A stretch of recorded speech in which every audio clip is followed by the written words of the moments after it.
नमस्कार, मैं अतुल ठाकुर आप सभी का एक बार फिर से अपने चैनल में हार्दिक स्वागत करता हूं। आज की इस वीडियो में हम करेंगे हिंदी साहित्य भक्ति काल भाग 8, जिसमें कि हमारे टॉप 25 मोस्ट इम्पोर्टेंट क्वेश्चन इस वीडियो में होने वाले हैं, जो कि एमसीक्यूज टाइप में रहेंगे, जिसमें कि इसमें TGT, LT, PGT Hindi, Hindi NET SET, JRF, GIC, GDC, KVS, NVS, DIET etc सभी परीक्षाओं के लिए यह वीडियो जो है उपयोगी सिद्ध होगी। तो चलिए शुरू करते हैं आज की इस वीडियो को। पहला क्वेश्चन स्क्रीन पर दिया गया है। प्रश्न है, साधुकड़ी भाषा से आशय है।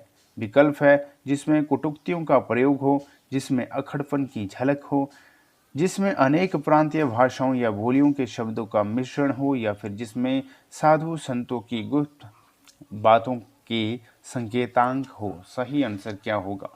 साधुकड़ी भाषा जो है साधुकड़ी भाषा से आशय है। क्या आशय है? तो सही आंसर रहेगा इसका विकल्प नंबर सी, यानी कि जिसमें अनेक प्रांतीय भाषाओं या बोलियों के शब्दों का मिश्रण होता है, साधुकड़ी भाषा से आशय उससे है, यानी कि सी इज करेक्ट आंसर। अगला प्रश्न है प्रश्न नंबर 2। अंशड़ियां झाई पड़ी पंथ निहारी निहारी, जी भड़िया छाला पंड्या राम पुकारी पुकारी। पंक्ति का संबंध निम्न में से किससे है? विकल्प है वैष्णव, सूफी, बौद्ध, या फिर ईसाई, या फिर ब्रह्म। सही आंसर क्या होगा? अषड़ियाँ झाई पड़ी पंथ निहारी निहारी, जी भड़िया छाला पंड्या राम पुकारी पुकारी। तो इस पंक्ति का संबंध है ब्रह्म से, यानी कि ई इसका करेक्ट आंसर होगा।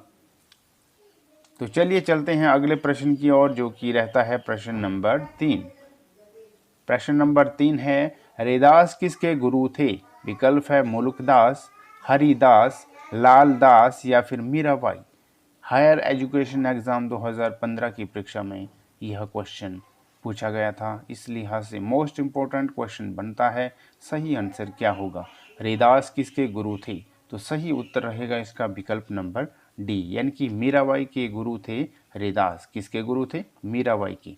चलिए चलते हैं अगले प्रश्न की ओर, जो कि है प्रश्न नंबर 4। प्रश्न नंबर 4 कहता है कि अंगवधु की रचना है, यानी कि अंगवधु जो है किसकी रचना है?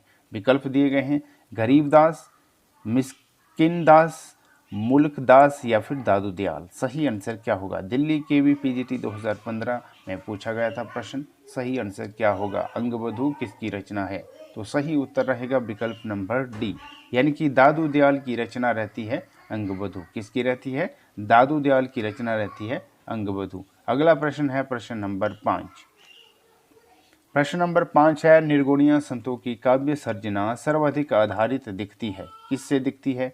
विकल्प है आदिकाल लोक कथाओं पर, नाथों की रचनाओं पर, दक्षिण भारत के वीर शैवों की भांति भावना पर, या फिर सूफियों की योगिक साधना पर। सही आंसर बताइए। निर्गुणिया संतों की काव्य सर्जना सर्वाधिक आधारित दिखती है, तो सही उत्तर रहेगा विकल्प नंबर बी, यानी कि नाथों की रचनाओं पर जो है निर्गुणीय संतों की काव्य सर्जना सर्वाधिक दिखती है। किस पर दिखती है? नाथों की रचनाओं पर, यानी बी इज करेक्ट आंसर। अगला प्रश्न है प्रश्न नंबर 6। आज की इस वीडियो का क्वेश्चन है, सिकंदर लोदी ने किसके कहने पर कबीरदास को जंजीर से बांधकर गंगा में डुबाया था? विकल्प है गुलाम हसनैन, मोहम्मद शाह, शेख तकी, या फिर शेख फिदा हुसैन। यूपी पीजीटी 2013 की परीक्षा में यह क्वेश्चन पूछा गया था, इस लिहाज से मोस्ट इम्पोर्टेंट क्वेश्चन बनता है, सिकंदर लोदी ने किसके कहने पर कबीरदास को जंजीर से बांधकर गंगा में डुबाया था? सही उत्तर क्या होगा? वेरी इंपॉर्टेंट क्वेश्चन है, तो सही उत्तर रहेगा इसका विकल्प नंबर सी, यानी कि शेख तकी। शेख तकी जो है, सिकंदर लोदी ने शेख तकी के कहने पर कबीरदास को जंजीर से बांधकर गंगा में डुबाया था, यानी कि सी इज करेक्ट आंसर। अगला प्रश्न है इसका प्रश्न नंबर जो रहता है आज की इस वीडियो का 7, यानी कि 7। भाषा वह परिष्कृत और परिमार्जित न होने पर भी कबीर की उक्तियों में कहीं कहीं विलक्षण प्रभाव और चमत्कार है। प्रतिभा उनमें प्रखर थी, इसमें संदेह नहीं। पंक्तियों के लेखक हैं। विकल्प है डॉक्टर नगेंद्र, आचार्य हजारी प्रसाद द्विवेदी, डॉक्टर राम मूर्ति त्रिपाठी, या फिर आचार्य रामचंद्र शुक्ल। सही आंसर क्या होगा? तो सही उत्तर रहेगा इसका विकल्प नंबर डी, विकल्प नंबर डी, यानी कि आचार्य रामचंद्र शुक्ल। भाषा बहुत परीक्षित और परिमार्जित न होने पर भी कबीर की उक्तियों में कहीं कहीं विलक्षण प्रभाव और चमत्कार है। तो ये जो है प्रतिभा उनमें प्रखर थी, इसमें संदेह नहीं। पंक्तियों के लेखक रहते हैं आचार्य रामचंद्र शुक्ल, यानी डी इसका सही आंसर है। अगला प्रश्न है प्रश्न नंबर 8। तुम्ह जीनी जानो गीत है, यह निज ब्रह्म विचार, किसने कहा है? तुम्ह जीनी जानो गीत है, यह निज ब्रह्म विचार, किसने कहा है? विकल्प है कबीर, रैदास, सूरदास या फिर तुलसीदास। तो सही आंसर क्या होगा इसका? NVS PGT 2014 में यह क्वेश्चन पूछा गया था। सही आंसर क्या होगा? तुम जिनी जानो गीत है, यह निज ब्रह्म विचार, किसने कहा है? तो सही आंसर है विकल्प नंबर ए, यानी कबीरदास ने ये कहा है, यानी कबीर ने कहा है। अगला क्वेश्चन है क्वेश्चन नंबर 9। निम्नलिखित विकल्पों में से जो संत काव्य की विशेषता नहीं है उसे छांटिए। कौन सी विशेषता जो है संत काव्यों की नहीं है? विकल्प दिए गए हैं बाह्यडंबरों का खंडन, गुरु का महत्व प्रतिपादन, सगुण ईश्वर की उपासना या फिर जाति पाति पांति का विरोध। सही आंसर क्या है? तो सही उत्तर रहेगा इसका विकल्प नंबर सी, यानी कि सगुण ईश्वर की उपासना। संत काव्य की विशेषता नहीं है सगुण ईश्वर की उपासना। तो सी इसका सही आंसर है। अगला प्रश्न है प्रश्न नंबर 10। कबीर किस शासक के समकालीन थे? विकल्प है हुमायूं, अकबर, सिकंदर लोदी, बहादुर शाह जफर। क्या होगा इस प्रश्न का सही उत्तर? कबीर किस शासक के समकालीन थे?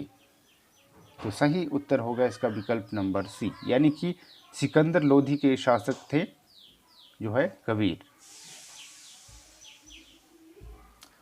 सिकंदर लोधी के समय समकालीन थे कबीर, यानी कि सी इसका सही आंसर होगा। वेरी इंपॉर्टेंट क्वेश्चन है यह। अगला प्रश्न है प्रश्न नंबर 11। निम्नलिखित में से कौन रामानंद की शिष्य परंपरा में नहीं है? विकल्प है कबीरदास, नरहरिदास, मलुकदास या फिर रैदास। GIC PGT 2015 में पूछा गया था क्वेश्चन। सही आंसर बताइए। रामानंद की शिष्य परंपरा में नहीं है, कौन नहीं है इनमें से दिए गए विकल्प में से? तो सही उत्तर होगा विकल्प नंबर सी, यानी कि मलुकदास जो है रामानंद की शिष्य परंपरा में नहीं है। अगला प्रश्न है प्रश्न नंबर 12। कबीरदास की मृत्यु कहाँ हुई? विकल्प है काशी में, मगहर में, बनारस में या फिर इलाहाबाद में। सही उत्तर क्या होगा? तो सही उत्तर रहेगा विकल्प नंबर बी, यानी कि मगहर में जो है कबीरदास की मृत्यु हुई थी। कहाँ हुई थी? मगहर में। अगला प्रश्न है प्रश्न नंबर 13। संत काव्य नाम किसने दिया है? विकल्प है आचार्य रामचंद्र शुक्ल, राहुल सांकृत्यायन, राम कुमार वर्मा या फिर Hazari Prasad Dwivedi. Very important question बनता है, संत काव्य नाम किसने दिया? UP PGT 2011 में पूछा गया था क्वेश्चन, संत काव्य जो है नाम किसने दिया है? तो सही उत्तर रहेगा विकल्प नंबर सी, यानी कि राम कुमार वर्मा ने जो है संत काव्य नाम दिया है। अगला प्रश्न है प्रश्न नंबर 14। वेरी इंपॉर्टेंट क्वेश्चन है, मसी कागज छुओ नहीं विषय में कहा गया है, कलम गयो नहीं हाथ, किसके विषय में कहा गया है? मसी कागज छुओ नहीं विषय में कहा गया है।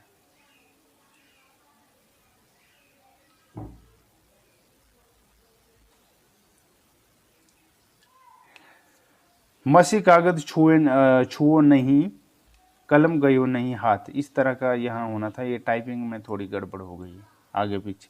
मसी कागज छुओ नहीं, कमल गयो नहीं हाथ, यह किसके विषय में कहा गया है? क्वेश्चन इस तरह का है, मसी कागज छुओ नहीं, कलम गयो नहीं हाथ, यह जो किसके विषय में कहा गया, यह प्रश्न है। तो विकल्प दिए गए हैं इसमें, नानक, हरिदास, कबीर या फिर दादू। सही आंसर क्या होगा? तो सही उत्तर रहेगा इसका कबीरदास। कबीरदास की यह जो है पंक्ति रहती है, मसी कागज छुओ नहीं, कलम गयो नहीं हाथ, ये इसका सही आंसर है, यानी कि कबीर। अगला प्रश्न है प्रश्न नंबर जो है 15। अजगर करे ना चाकरी, पंछी करे ना काम, किसने कहा है? विकल्प है तुलसीदास, सूरदास, रैदास या फिर मलुकदास। वेरी इंपॉर्टेंट क्वेश्चन बनता है। अजगर करे ना चाकरी, पंछी करे ना काम, किसने कहा है? तो सही उत्तर होगा विकल्प नंबर जो रहता है डी, यानी कि मलुकदास जो है की यह जो है पंक्ति रहती है, यानी कि उन्होंने यह कहा है, अजगर करे ना चाकरी, पंछी करे ना काम। मलुकदास इसका उत्तर रहेगा। अगला प्रश्न है प्रश्न नंबर 16। रजब अली खां के गुरु थे? कौन थे रजब अली खां के गुरु? विकल्प है नानक, दादू दयाल, मुल्कदास या फिर धन्ना। सही उत्तर क्या होगा? रजब अली खां के गुरु थे, सही उत्तर रहेगा विकल्प नंबर बी, यानी कि दादू दयाल जो है रजब अली खां के गुरु थे। अगला प्रश्न है प्रश्न नंबर 17। इनमें कौन बाबरी पंथ से संबंधित नहीं है? विकल्प है बुल्ला साहेब, बुल्लाल साहेब, पलटू साहेब या फिर संत साहेब। कौन बाबरी पंथ से संबंधित नहीं है? तो सही उत्तर रहेगा विकल्प नंबर सी, यानी कि पलटू साहेब जो है बाबरी पंथ से संबंधित नहीं है। अगला प्रश्न है प्रश्न नंबर 18। ज्ञान मार्ग की शाखा के कवियों को किस नाम से पुकारा जाता है? विकल्प है सिद्ध कवि, नाथपंथी कवि, भक्त कवि या फिर संत कवि। सही आंसर क्या होगा? ज्ञान मार्गी शाखा के कवियों को किस नाम से पुकारा जाता है? तो सही उत्तर रहेगा विकल्प नंबर डी, यानी कि संत कवि। ज्ञान मार्गी शाखा के कवियों को संत कवि के नाम से पुकारा जाता है, यानी कि यूपी पीजीटी 2005 में पूछा गया था। यह क्वेश्चन मोस्ट इंपोर्टेंट क्वेश्चन बनता है। अगला प्रश्न है प्रश्न नंबर 19। प्रश्न नंबर 19 है भक्ति विवेक निम्नलिखित में से किसकी रचना है? विकल्प है मुल्कदास, सुंदरदास, नाभादास या फिर दादू दयाल। सही उत्तर क्या होगा? यूपी पीजीटी 2000 में पूछा गया था यह क्वेश्चन, भक्ति विवेक किसकी रचना है निम्नलिखित में से? सही उत्तर क्या होगा? भक्ति विवेक रचना जो रहती है वह है मलुकदास, यानी कि ए इसका सही आंसर होगा। भक्ति विवेक किसकी रचना है? मलुकदास की। अगला प्रश्न है प्रश्न नंबर 20। प्रश्न नंबर 20 है कबीर की वाणी का संग्रह विजय कहलाता है? क्या कहलाता है और इसके कितने भाग हैं? 2 है, 3 है, 4 है या फिर 5 है? क्या होगा सही आंसर? कबीर की वाणी का संग्रह विजय कहलाता है, इसके कितने भाग हैं? तो सही उत्तर रहेगा विकल्प number B. Very important question है, यानी कि 3 भाग हैं। कितने भाग हैं? 3 भाग है। विजय जो है कबीर की वाणी का संग्रह विजय कहलाता है और इसके हैं 3 भाग। वेरी इंपॉर्टेंट क्वेश्चन है, यूपी पीजीटी 2000 में पूछा गया था। अगला प्रश्न है प्रश्न नंबर 21। संत साहित्य में प्रयुक्त वंकनाली का पर्याय निम्नांकित में से कौन नहीं है? विकल्प है त्रिकुटी, बक्रनाली, राजदंत या फिर शंखिनी। सही आंसर क्या होगा? संत साहित्य में प्रयुक्त वंकनाली का पर्याय निम्नांकित में से कौन नहीं है? तो सही उत्तर रहेगा इसका विकल्प नंबर बी, यानी कि बक्रनाली जो है इसका सही उत्तर होगा। क्या होगा? बक्रनाली। अगला क्वेश्चन है प्रश्न नंबर जो है 22। जन्म काल के अनुसार निम्नलिखित कवियों का सही क्रम है? जन्म काल के अनुसार जो है कवियों का सही अनुक्रम जो है बताना है। सही अनुक्रम क्या है? विकल्प दिए गए हैं ए बी सी डी। सही उत्तर क्या होगा? जन्म काल के अनुसार निम्नलिखित कवियों का सही क्रम है, क्या है? तो सही उत्तर रहेगा इसका विकल्प नंबर सी, यानी कि सबसे पहले आते हैं कबीरदास, उसके बाद गुरु नानक, उसके बाद दादू दयाल, उसके बाद मुल्कदास, यानी कि सी इज करेक्ट आंसर। अगला प्रश्न है प्रश्न नंबर 23। सवंगी रचना किसकी है? विकल्प है दादू दास, पीपा, हरिदास या फिर रज्जब। सवंगी रचना किसकी है? तो सही आंसर होगा विकल्प नंबर डी, यानी कि रज्जब की रचना है सवंगी। किसकी? रज्जब की रचना है सवंगी। अगला प्रश्न है प्रश्न नंबर 24। आज की इस वीडियो का सेकंड लास्ट प्रश्न जो है स्क्रीन पर दिया गया है। निम्नलिखित रचनाओं को उनके कवियों के साथ सुमेलित करना है। रचनाओं को कवियों के साथ जो है सुमेलित करना है। सूची 1 और सूची 2 दी गई है। तो सबसे पहले है जो है बीजक। बीजक किसकी रचना है? बीजक है जो है कबीरदास की। और अखरावट किसकी रचना है? अखरावट है जायसी की। और भक्तमाल किसकी रचना है? भक्तमाल है नाभादास की। और श्याम सगाई रचना है जो है नंददास की। इस तरह इसका आंसर होना है। अगला क्वेश्चन है आज की इस वीडियो का अंतिम प्रश्न है मुसलमान अनुयायी कबीरदास को किन का शिष्य मानते हैं? मुसलमान अनुयायी कबीर को किन का शिष्य मानते हैं? विकल्प है शेख तकी, रजब, मोइनुद्दीन चिश्ती या फिर नूर मोहम्मद। सही आंसर क्या होगा? मुसलमान अनुयायी कबीरदास को किन का शिष्य मानते हैं? तो सही उत्तर होगा विकल्प नंबर ए, यानी कि शेख तकी का जो है शिष्य मानते हैं मुसलमान अनुयायी। किसको? कबीर दास को। ए इज करेक्ट आंसर।